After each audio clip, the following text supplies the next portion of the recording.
สบายดีสวัสดีพบกับสาวนางเนาะนี่คือไอคิวอีคิวเนาะมื้อนี้เราก็จะมากินตำข้าวปุ้นกับปิ้งลูกชิ้นฮอทดอกเนาะอ่ามีไข่ต้มนำของอีคิวก็คือต้มไข่กินอีคิวกินได้บ่ตำข้าวปุ้นได้ มาเด้อพี่น้องเด้อยั่วๆนำกันว้าว แฮะไหมอ้อ จมใครแฮะเจอ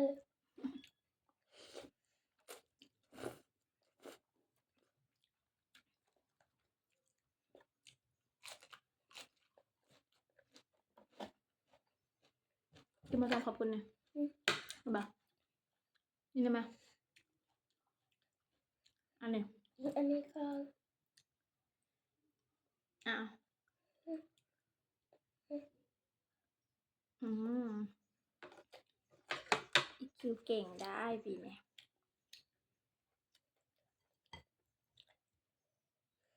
มาเด้อ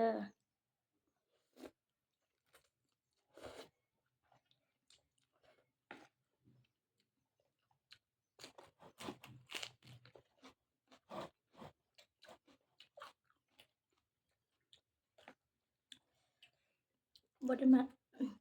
บได้มาถ่ายโดนแหละเนาะบ่คิดฮอดกันบ่มานี่ยั่วๆ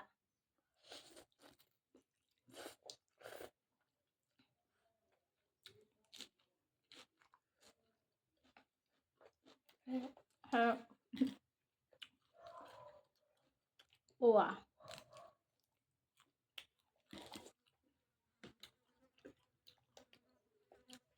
เนาะ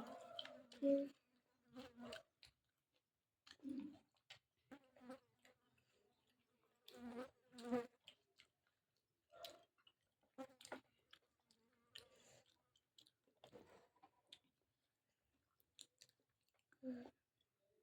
ถ้าถ้าว่าไผเห็นอัน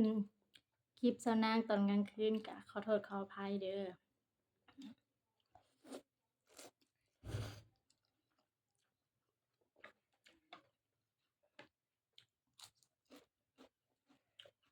แซ่บบ่อีคิวแฮะ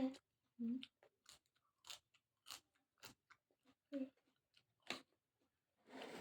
เอามาปุ้นบ่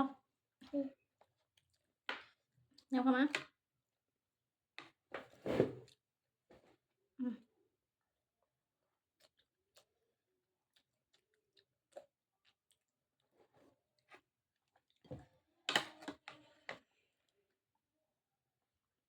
อ่ะ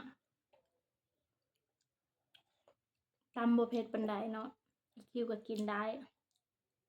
เพราะว่าสาวนางก็กินเผ็ดบ่ได้หั้นนะอืม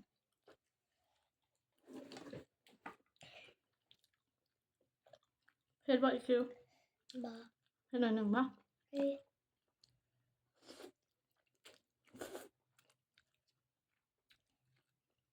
อืมผักสลัดกรอบๆ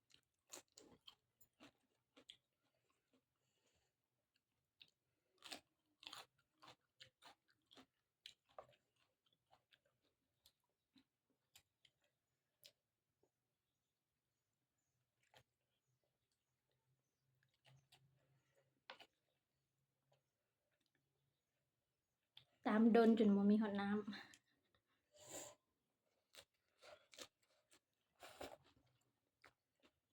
อืม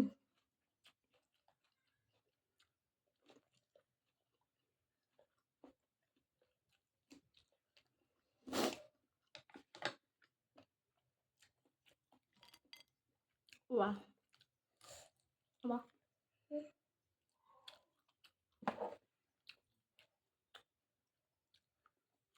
เอาบ่เออ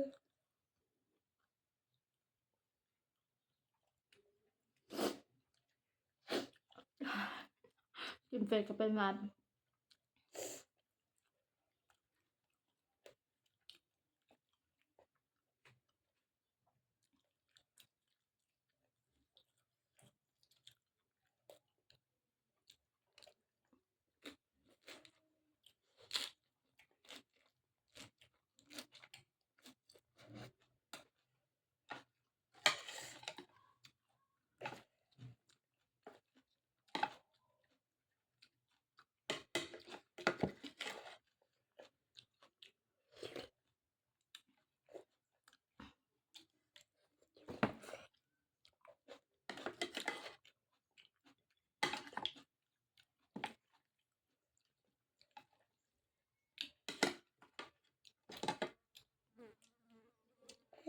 โดย รถยาว เป็นละไอ้บะ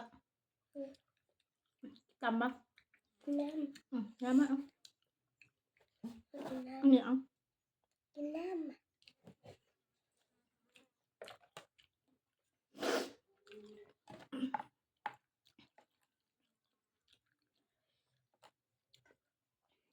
ใครเห็นคลิปนี้ก็อย่าลืมกดไลค์เนาะทุกคนแล้วก็คอมเมนต์แล้วก็กดแชร์ให้เฮาในเด้อเพื่อเฮาจะได้เห็นคลิปเป็นกำลังใจให้นะทุกคนเนี่ย ำต้องกระปุ้งแค่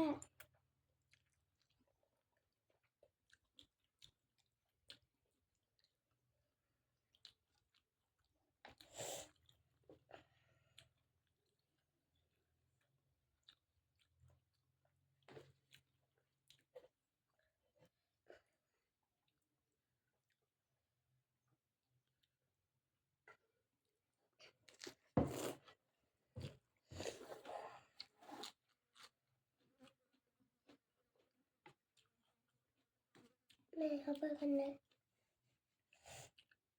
แม่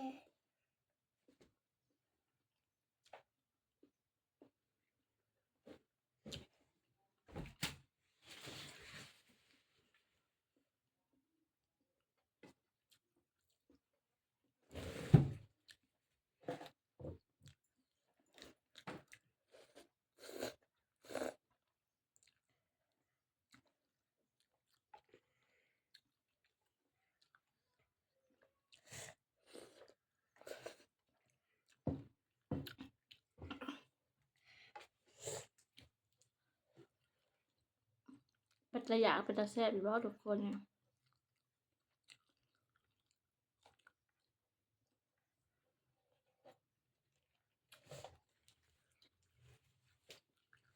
กินกับผักสลัดไอ้บ่ เออ ยังทำไมจ้ะ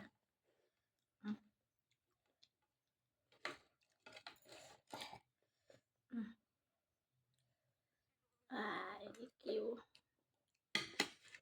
กินตำได้แล้ว7 ปีแล้ว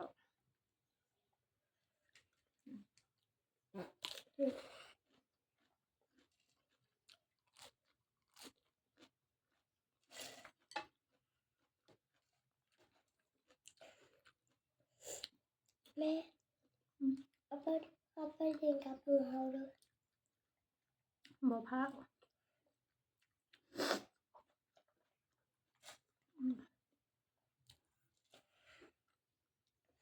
ไม่ให้เอาเห็นคนดูคนเดียว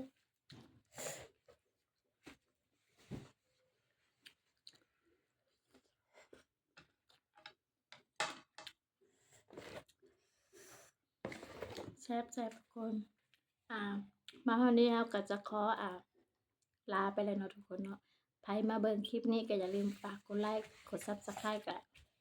ให้สาวนางได้เด้อทุกคนเด้อคลิปนี้ก็ขอลาไปก่อนบ๊ายบาย